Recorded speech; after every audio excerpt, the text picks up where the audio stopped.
oath taking. Also attending the event in a good political gesture was Naveen Patnaik himself, the Biju Janata Dal chief who headed the state for 24 years.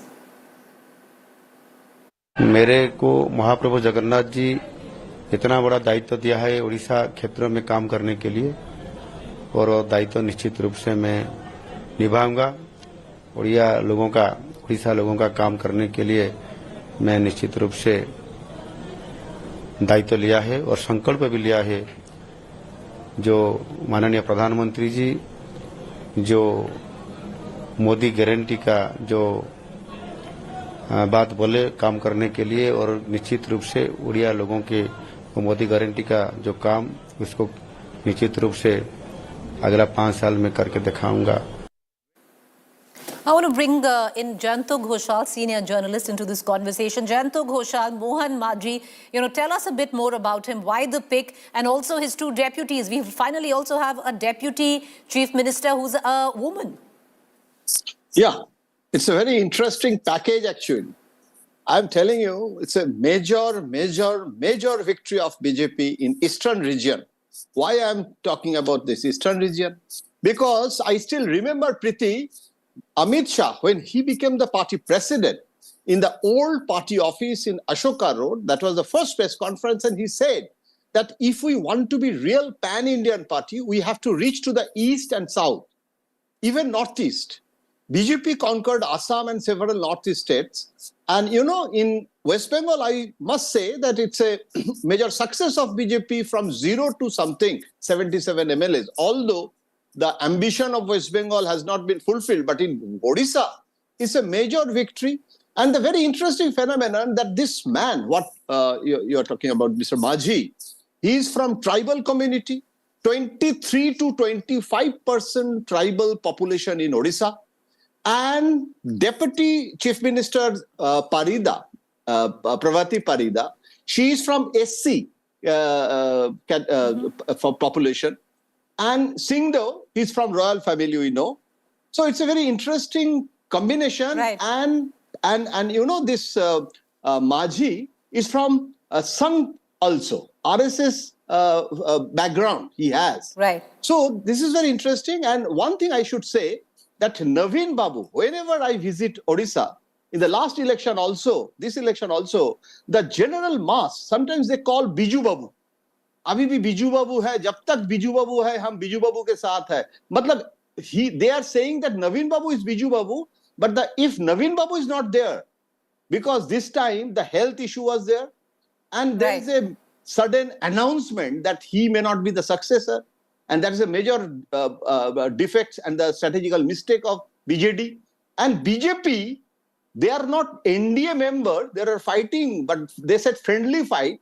Prime Minister himself said that my friend.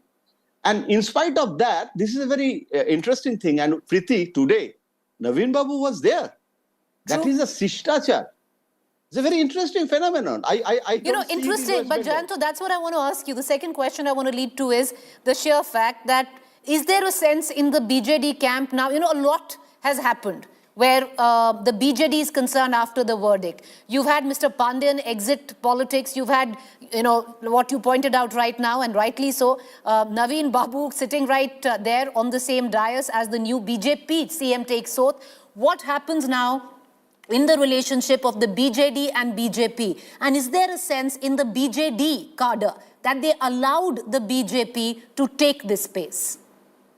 I don't know what will be the future of the relationship, because it's a very interesting for a political analyst and journalist to study, because Mr. Pandian, it's a major mistake that Tamil origin and the major campaign against him, he said that I am the successor, and now Naveen Babu, there is no successor, and the BJD-BJP relationship is not antagonistic. And I still remember when Dharmendra Pradhan fought against Naveen Babu in that last election, after victory, Prime Minister and Home Ministers advised him to go to Naveen Babu. He touched Naveen Babu's feet, and there was no, acrimony. There is a federal relationship. And I'm telling you an interesting anecdote.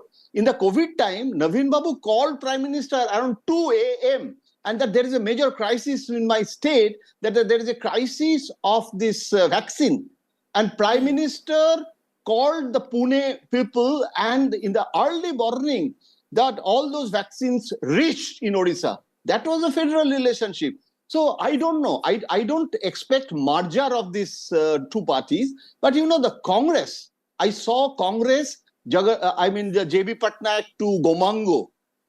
Now Right. Congress, that space BJP has occupied that space. So BJD, maybe, who will be the leader of BJD? That is the major crisis of BJD Right. party now. All right, and we're going to keep a keen eye on the developments there. Who's the successor to Naveen Patnaik? Appreciate you joining us, Janto Ghoshal, getting us the latest with that. Let's dip into the latest news break that is coming in, and that's coming in from Wayanad. Rahul Gandhi is in Wayanad. The question is, will Rahul Gandhi leave the Lok Sabha seat of Wayanad and stick to Raebareli? Lots of speculation, viewers. The latest that is coming in is Rahul Gandhi spoke in Wayanad, and he says, and I quote, "I would like to thank everyone in Wayanad for the love and affection you have shown me. Many people are speculating Wayanad or Raebareli. Everybody knows the answer to this question except myself.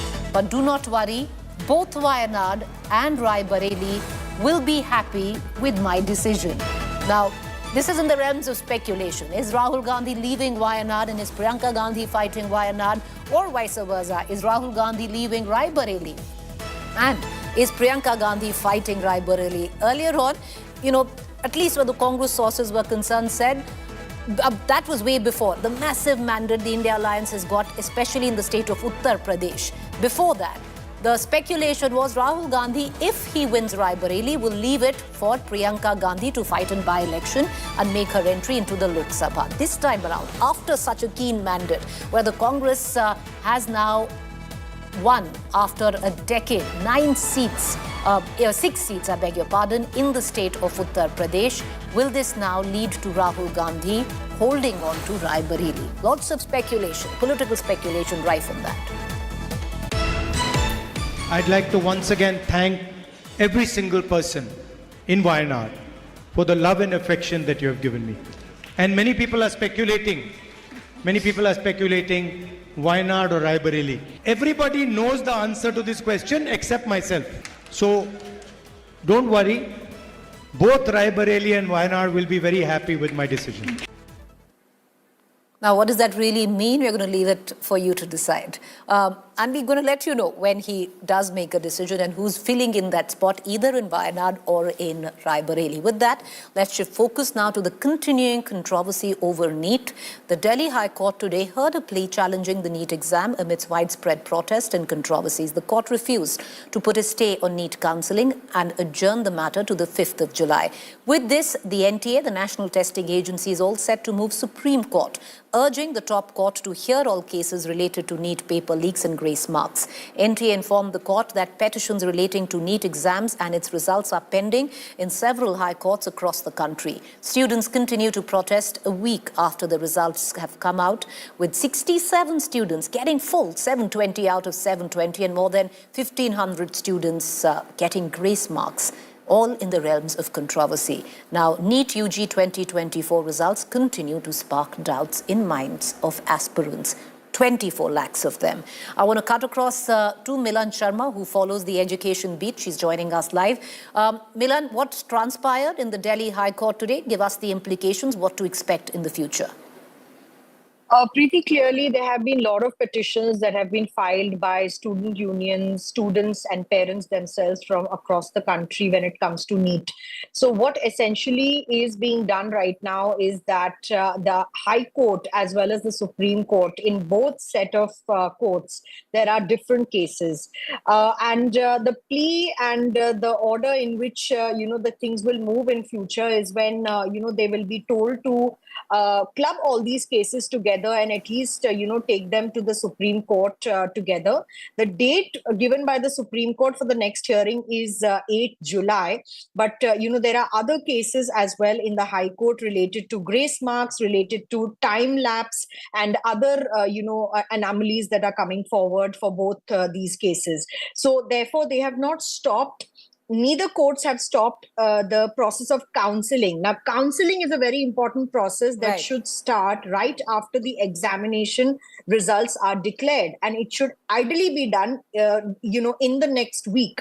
Counseling is when students can then apply to many seats, and all those prestigious seats where we talk about in AIIMS and other good medical colleges, to take forward their studies. But that is now going to be disrupted in the coming days. I can see Right. that, because there's no consensus on whether the recommendation committee of the Okay. NTA will come back with a quick reply to the court, and whether or not the courts will actually say in the anomalies of these 1,500 odd students who have been given grace marks and their rank inflation has happened, whether or not the court then says to the NDA that conduct their exams again. So that is a Right. very big question that is all dependent on the courts right now, Preeti. And we're going to keep a keen eye on developments there. Thank you, Milan, for joining us. With that, let's shift focus to the massive tragedy that has taken place in Kuwait's Mangaf district. 49 Indians are confirmed dead in the labor camp building where the fire broke out in a kitchen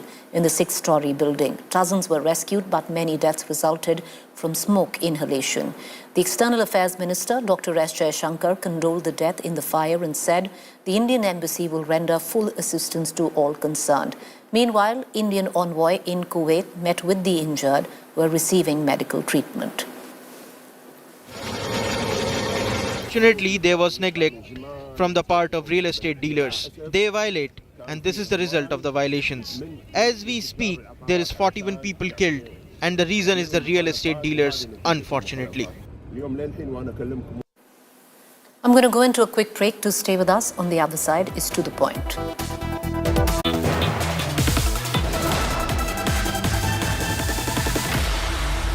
He was seen embracing Naidu warmly and patting him on his back as the bonhomie between the two leaders was visible to all.